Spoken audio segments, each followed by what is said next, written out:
Operation Southern Flank. As NATO's presence grew stronger in the Balkans and southeastern Europe during the late 1990s and early 2000s, so did the need to ensure regional stability beyond the immediate conflict zones.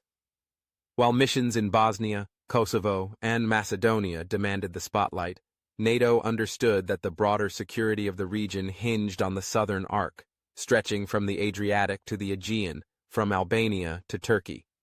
To safeguard this vital zone, NATO launched Operation Southern Flank, a mission focused on reinforcing readiness, deterrence, and rapid deployment capabilities along the alliance's southeastern border.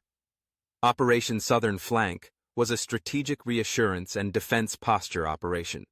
Its aim wasn't to respond to a single crisis, but to prepare for multiple possible scenarios in a region rife with vulnerabilities. With political instability in the Balkans, unresolved disputes between Greece and Turkey, the proximity to the volatile Middle East, and the threat of trafficking and terrorism through the Mediterranean, the southern flank of NATO had become a critical pressure point.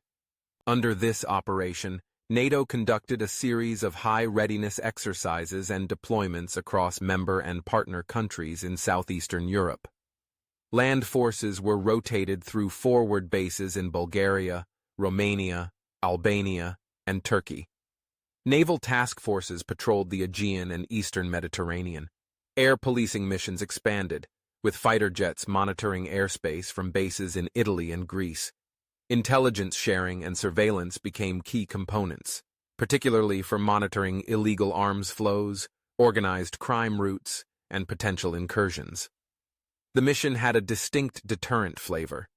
By maintaining a visible, mobile, and multinational presence across the southern corridor, NATO sought to dissuade any hostile actors, state or non-state, from testing the alliance's resolve.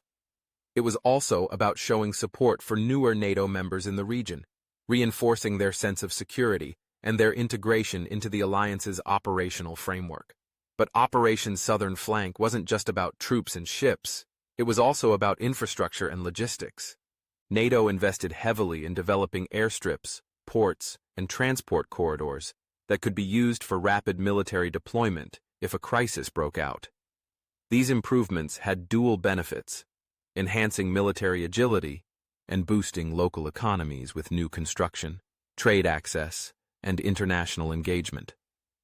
The operation also served a political function.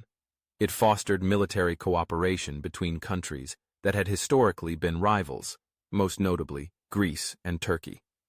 Joint training, communication protocols, and shared objectives helped ease tensions, at least temporarily, and strengthened the alliance's internal cohesion.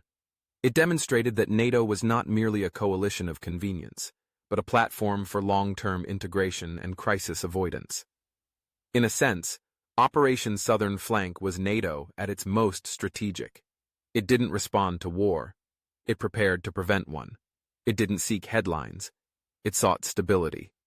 And in doing so, it quietly secured the borders of the alliance at a time when new threats were beginning to emerge across Europe's southern rim. While it never became a full-scale combat mission, the importance of Operation Southern Flank lay in its foresight. It reinforced NATO's capacity to operate in multiple directions, across land, sea, and air, and sent a clear message. The alliance's shield extended beyond active battlefields. It wrapped around every corner of Europe, north, east, west, and yes, south, ready to protect, prepared to respond.